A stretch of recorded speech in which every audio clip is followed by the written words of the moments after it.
ಗಲಾಟೆ ಮಾಡಬೇಡಿಪ್ಪ, ಯಾರದು ಸ್ವಲ್ಪ ಸೈಲೆಂಟ್ ಆಗಿದ್ರೆ ಕೇಳುತ್ತೆ.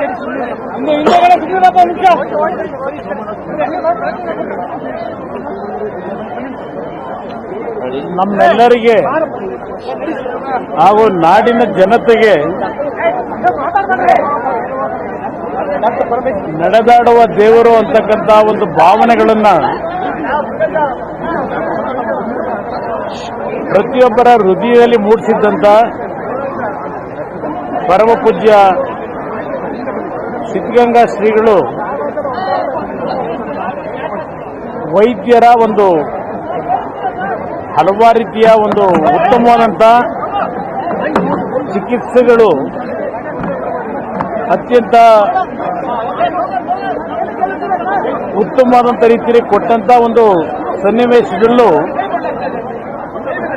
ಪರಮ ಪೂಜ್ಯರು ಹಲವಾರು ದಿನಗಳಿಂದ ಜವರಾಯನ ಜೊತೆಯಲ್ಲಿ ಯಾವೊಂದು ಹೋರಾಟವನ್ನು ಮಾಡ್ಕೊಂಡ್ಬಂದರು. ಒಂದು ಪವಾಡವನ್ನೇ ನಮ್ಮ ಮುಂದೆ ಏನಿವತ್ತು ನಿರ್ಮಿಸಿದ್ದಾರೆ. ಅವರ ಚಿಕಿತ್ಸೆಯನ್ನ ಮಾಡತಕ್ಕಂಥ ವೈದ್ಯರು ಈಗ ಅಧಿಕೃತವಾಗಿ ಪರಮ ಪೂಜ್ಯರು ಇವತ್ತು ವಿಧಿವಶರಾಗಿರ್ತಕ್ಕಂಥ ವಿಷಯವನ್ನ ಲಿಂಗೈಕ್ಯ ಅಲ್ಲ ಶಿವೈಕ್ಯ ಲಿಂಗೈಕ್ಯರಾಗಿರ್ತಕ್ಕಂಥ ವಿಷಯವನ್ನ ವೈದ್ಯರು ಇದೀಗ ತಾನೇ ನಮ್ಮಗಳಿಗೆ ಏನು ಮಾಹಿತಿಯನ್ನ ಕೊಟ್ಟಿದ್ದಾರೆ. ಸಾರ್ವಜನಿಕರಿಗೆ ಮನವಿ ಮಾಡ್ತೇನೆ, ಅವರ ಭಕ್ತರಿಗೆ ಮನವಿ ಮಾಡ್ತೇನೆ, ಪರಮ ಪೂಜ್ಯರು ನಮ್ಮನ್ನ ಏನು ಅಗಲಿದ್ದಾರೆ ಅವರ ಅಂತಿಮ ದರ್ಶನವನ್ನ ತಾವು ಪಡಿಬೇಕಾದ್ರೆ ಅವರಿಗೆ ನಾವು ಅತ್ಯಂತ ಉತ್ತಮವಾದಂಥ ಗೌರವವನ್ನು ಸಲ್ಲಿಸಬೇಕಾದಂಥ ನಮ್ಮೆಲ್ಲರ ಕರ್ತವ್ಯ ಏನಿದೆ. ನಾಳೆ ನಮ್ಮ ಸುತ್ತೂರು ಬುದ್ಧಿಯವರಿದ್ದಾರೆ ಮತ್ತು ಹಲವಾರು ಎಲ್ಲ ಕ್ಷೇತ್ರಗಳ ಮಠಾಧೀಶರುಗಳಿದ್ದಾರೆ. ಚುಂಚನಗಿರಿ ಸ್ವಾಮೀಜಿಯವರು ಏನು ಬಂದಿದ್ದಾರೆ, ನಮ್ಮ ಕಿರಿಯ ಸ್ವಾಮಿಗಳು ಅವರೆಲ್ಲ ಕೂತು ಚರ್ಚೆ ಮಾಡಿ, ಯಡಿಯೂರಪ್ಪನವರು ಇದ್ದಾರೆ, ಯಡಿಯೂರಪ್ಪನವರು ಬೆಳಗ್ಗೆಯಿಂದ ಇಲ್ಲೇ ಇದ್ದಾರೆ, ಸೋಮಣ್ಣ ಅವರು ಇದ್ದಾರೆ ಇಲ್ಲೇ, ನಮ್ಮ ಗೃಹ ಸಚಿವರು ಮತ್ತೆ ಪರಮೇಶ್ವರ್ ಅವರು ಮೊದಲಿಂದಲೂ ಈ ಒಂದು ಮಠದ ಭಕ್ತರೇನಿದ್ದಾರೆ ಅವರು ಇಲ್ಲೇನಿದ್ದಾರೆ. ಬೆಳಗ್ಗೆಯಿಂದ ಅವರೆಲ್ಲರ ಒಂದು ಚರ್ಚೆಯನ್ನು ಮಾಡಿದ ನಂತರ ನಾಳೆ ಮಧ್ಯಾಹ್ನ ಬಹುಶಃ 3 ಗಂಟೆವರೆಗೆ 3 ಗಂಟೆ ಇರಲಿ 3 ಗಂಟೆ ನಾಳೆ ಮಧ್ಯಾಹ್ನ 3 ಗಂಟೆಯವರೆಗೆ ಅವರ ಒಂದು ಅಂತಿಮ ದರ್ಶನಕ್ಕೆ ಎಲ್ಲರಿಗೂ ಸರ್ಕಾರದ ವತಿಯಿಂದ ಇವತ್ತು ಮಠದ ವತಿಯಿಂದ ದರ್ಶನಕ್ಕೆ ಅವಕಾಶಗಳನ್ನು ಕಲ್ಪಿಸಿಕೊಟ್ಟಿದ್ದಾರೆ. ಎಲ್ಲರೂ ಶಾಂತ ರೀತಿಯಿಂದ ಅವರ ಅಂತಿಮ ದರ್ಶನವನ್ನು ಪಡೆಯಬೇಕು ಅಂತಕ್ಕಂಥದ್ದನ್ನ ನಾನು ಮನವಿ ಮಾಡ್ತೇನೆ. ಇವತ್ತು ನಮ್ಮ ಒಂದು ಮುಂದೆ ಹಲವಾರು ದಿನಗಳಿಂದ ಅವರ ಒಂದು ಮಾರ್ಗದರ್ಶನಗಳು ನಮಗೆ ಇನ್ನೂ ಹಲವಾರು ವರ್ಷಗಳ ಅವಶ್ಯಕತೆ ಇದೆ ಅಂತಕ್ಕಂಥದ್ದು ಎಲ್ಲರ ಅಭಿಪ್ರಾಯ. ಸಾರ್ವಜನಿಕವಾಗಿ ಇವತ್ತು ಒಂದು ಪವಾಡ ಪುರುಷರಾಗಿ ಬಹುಶಃ ಇವತ್ತಿನ ಈ ಕಲಿಯುಗದಲ್ಲಿ ಈ ರೀತಿಯೂ ಆಗಲಿಕ್ಕೆ ಸಾಧ್ಯ ಅಂತಕ್ಕಂಥ ಒಂದು ಪ್ರತಿಯೊಬ್ಬರು ಇವತ್ತು ಯೋಚನೆಯನ್ನು ಮಾಡ್ತಕ್ಕಂಥ ರೀತಿಯಲ್ಲಿ ದೈವಿ ಪುರುಷರಾಗಿ ಇವತ್ತು ನಮ್ಮ ಜೊತೆಯಲ್ಲಿದ್ದು ನಮ್ಮೆಲ್ಲರಿಗೆ ಮಾರ್ಗದರ್ಶನ ಕೊಟ್ಟಂತ ಶಿವಕುಮಾರ ಸ್ವಾಮೀಜಿಯವರು ಇವತ್ತು ಅಧಿಕೃತವಾಗಿ ವೈದ್ಯರ ಒಂದು ಮಾಹಿತಿಯನ್ನು ಕೊಟ್ಟಿದ್ದಾರೆ. ನಮ್ಮೆಲ್ಲರಿಗೆ ಅತ್ಯಂತ ಒಂದು ನಾಡಿಗೆ ಮತ್ತು ಧಾರ್ಮಿಕ ಕ್ಷೇತ್ರಕ್ಕೆ ಇದು ಬಹುಶಃ ಭರಿಸಲಾರದಂತ ಈ ಒಂದು ನಷ್ಟವನ್ನ ಭರಿಸಲಿಕ್ಕೆ ಯಾರಿಗೂ ಸಾಧ್ಯ ಇಲ್ಲ.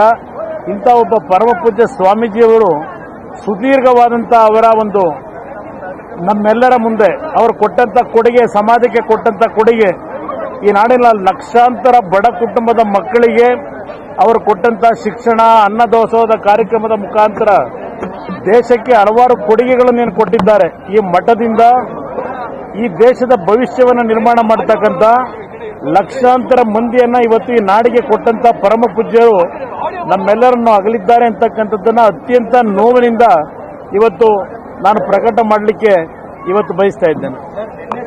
ನಡೆದಾಡುವ ಗುರುಗಳು ಸಿದ್ಧಗಂಗಾ ಶ್ರೀಗಳು ಲಿಂಗೈಕ್ಯರಾಗಿದ್ದಾರೆ. ಅವರ ಆತ್ಮದ ಬೆಳಗು ಕೋಟ್ಯಾಂತರ ಭಕ್ತರಿಗೆ ಜೀವನಕ್ಕೆ ದಾರಿ ತೋರಿಸುತ್ತೆ, ಮುಂದೆಯೂ ದಾರಿ ತೋರಿಸ್ತಾ ಇರುತ್ತೆ ಅನ್ನೋದು ನನ್ನ ಭಾವನೆ. ಬಸವ ಯುಗದ 2ನೇ ಅಧ್ಯಾಯ ಅಂತ್ಯ ಆದಂತ ಈ ಸಂದರ್ಭದಲ್ಲಿ ಇನ್ನೊಬ್ಬ ಅನುಭವ ಬಸವಣ್ಣನನ್ನ ಕಾಣಲಾರೆವು ಯುಗದಲ್ಲಿ ಅನ್ನುವಂಥ ಭಾವನೆ ಜನರಲ್ಲಿ ಮೂಡಿದೆ. ಈಗ ತಾನೇ ಮುಖ್ಯಮಂತ್ರಿಗಳು ಹೇಳಿದಂತೆ ಲಕ್ಷಾಂತರ ಬಡ ಮಕ್ಕಳಿಗೆ ಶಿಕ್ಷಣ ಕೊಟ್ಟು ಅವರು ತಮ್ಮ ಕಾಲ ಮೇಲೆ ಸ್ವಾಭಿಮಾನದಿಂದ ಬದುಕುವಂತ ವ್ಯವಸ್ಥೆ ಮಾಡಿ ಒಂದು ಸಾರ್ಥಕ ಕೆಲಸವನ್ನು ಮಾಡಿರುವಂತ ನಮ್ಮ ಸಿದ್ಧಗಂಗಾ ಶ್ರೀಗಳು ಲಿಂಗೈಕ್ಯರಾಗಿದ್ದಾರೆ. ಎಲ್ಲ ರೀತಿಯ ಶ್ರಮ ಆಗ್ತು, ಎಲ್ಲ ರೀತಿಯ ವೈದ್ಯರು ಕಳೆದ 1 ತಿಂಗಳಿಂದ ಎಲ್ಲ ಪರಿಶ್ರಮ ಹಾಕಿದ್ರು. ಆದರೂ ಸಹ 111 ವರ್ಷ ಪೂರ್ಣ ತುಂಬಿ 112ನೇ ವರ್ಷಕ್ಕೆ ಕಾಲಿಡುವಂತ ಈ ಸಂದರ್ಭದಲ್ಲಿ ಅವರು ಶಿವೈಕ್ಯರಾಗಿದ್ದಾರೆ. ಈಗ ತಾನೇ ಮುಖ್ಯಮಂತ್ರಿಗಳು ಹೇಳಿದಂತೆ ನಾಳೆ 3 ಗಂಟೆವರೆಗೂ ಶಾಂತ ರೀತಿಯಲ್ಲಿ ಬಂದು ಅವರ ದರ್ಶನವನ್ನು ಪಡೆದು ಹೋಗಬೇಕು ಅಂತೇನು ವಿನಂತಿಯನ್ನು ಮುಖ್ಯಮಂತ್ರಿಗಳು ಮಾಡಿದ್ದಾರೆ. ಅದನ್ನ ಎಲ್ಲ ಸಾರ್ವಜನಿಕರು ಭಕ್ತರು ಸರಿಯಾದ ರೀತಿ ನಡೆಸಿ ಶಾಂತಿ ಸುವ್ಯವಸ್ಥೆಯನ್ನು ಕಾಪಾಡಬೇಕು ಅಂತೇಳಿ ನಾನು ಸಹ ಪ್ರಾರ್ಥನೆ ಮಾಡ್ತೇನೆ. In the passing away of the Shri Shivakumara Swamiji, the pontiff of historic Siddaganga Math, the country and state have lost a great saintly personality who preached and lived by the principle of the 12th century reformer Basavanna. Swamiji passing away is a great loss for me and also entire country. In the country history, if anybody has served the poor with a great heart, it is Siddhaganga Sri, who lived a full life of 111 years, which is also unparalleled in the history. It is not easy thing to impact education and service the lakhs of poor children. He has done his service for more than 90 years. It is not possible for one to describe the Swamiji's service in words. As called by the people, he was literally a living God with a great heart of serving. Thank you, friends. ಎಲ್ಲರಿಗೂ ಸಂದೇಶ ಕೊಟ್ಟಿದ್ದೀವಿ, ಇರ್ತಕ್ಕಂಥ ಮಾಹಿತಿ ಕೊಟ್ಟಿದ್ದೇವೆ. ಬಹುಶಃ ಇನ್ನೊಂದು ಗಂಟೆಯಲ್ಲೇ ಗೊತ್ತಾಗುತ್ತೆ ಯಾರ್ಯಾರು ಬರ್ಬೋದು ಅಂತಕ್ಕಂಥದ್ದು. ಇನ್ನೊಂದು ಗಂಟೆಯಲ್ಲಿ ಅಧಿಕೃತವಾಗಿ ಪ್ರಕಟ ಮಾಡ್ತೀವಿ. ನಾಳೆಯ ದಿನ ಸರ್ಕಾರಿ ರಜವನ್ನ ಘೋಷಣೆ ಮಾಡಿದ್ದೇವೆ. ಅದರ ಜೊತೆಗೆ 3 ದಿನಗಳ ಕಾಲ ಸರ್ಕಾರದ ವತಿಯಿಂದ ಇವತ್ತು ಶೋಕಾಚರಣೆಯನ್ನು ಮಾಡಬೇಕು ಅಂತಕ್ಕಂಥದ್ದು ಆದೇಶ ಆಗಿದೆ. ಸರ್ಕಾರದ ವತಿಯಿಂದ ಎಲ್ಲಾ ರೀತಿಯ ಸಕಲ ಸರ್ಕಾರಿ ಗೌರವಗಳೊಂದಿಗೆ ಪರಮ ಪೂಜ್ಯರಿಗೆ ಇವತ್ತು ಗೌರವವನ್ನು ಸಲ್ಲಿಸತಕ್ಕಂಥ ಆದೇಶವನ್ನು ಈಗಾಗಲೇ ಮಾಡಿದ್ದೇವೆ. ಒಂದು ನಿಮಿಷ ಪ್ಲೀಸ್. ನಾಳೆಯ ದಿನ ಅವರ ಕೊನೆಯ ಒಂದು ಅಂತ್ಯಕ್ರಿಯೆಯ ಒಂದು ಕಾರ್ಯಕ್ರಮಗಳಿದ್ದಾವೆ. ನಾಳೆಯ ದಿನ ಸಂಪೂರ್ಣವಾದಂತಹ ರಜವನ್ನು ಘೋಷಣೆ ಮಾಡಿದ್ದೇವೆ. ಪರಮ ಪೂಜ್ಯ ಸಿದ್ಧಗಂಗಾ ಶ್ರೀಗಳು ನಡೆದಾರುವ ದೇವರು ಆಧುನಿಕ ಬಸವಣ್ಣ ಅಂತೇಳಿ ನಾವೆಲ್ಲರೂ ಕೂಡ ಏನು ಇಡೀ ಸಮಾಜ ಇಡೀ ದೇಶ ಒಪ್ಕೊಂಡಿತ್ತು. ಅವರು ಇವತ್ತು ವೈದ್ಯರ ಚಿಕಿತ್ಸೆಗೆ ಸ್ಪಂದಿಸದೆ ಲಿಂಗೈಕ್ಯರಾಗಿದ್ದಾರೆ ಅಂತೇಳಿ ನಮ್ಮೆಲ್ಲರಿಗೂ ಕೇಳಿ ಬಹಳ ನೋವಾಗಿದೆ. ತುಂಬಲಾರದ ನಷ್ಟ ರಾಜ್ಯಕ್ಕೆ ಮತ್ತು ದೇಶಕ್ಕೆ ಧಾರ್ಮಿಕ ಕ್ಷೇತ್ರದಲ್ಲಿ ಮತ್ತು ಸಾಮಾಜಿಕ ಕ್ಷೇತ್ರದಲ್ಲಿ ಶೈಕ್ಷಣಿಕ ಕ್ಷೇತ್ರದಲ್ಲಿ ಆಗಿದೆ ಅಂತ ಹೇಳಿ ನನಗೆ ಅನಿಸುತ್ತೆ. ಅವರ ಆತ್ಮಕ್ಕೆ ಶಾಂತಿಯನ್ನ ಈ ಸಂದರ್ಭದಲ್ಲಿ ಕೋರ್ತೇನೆ.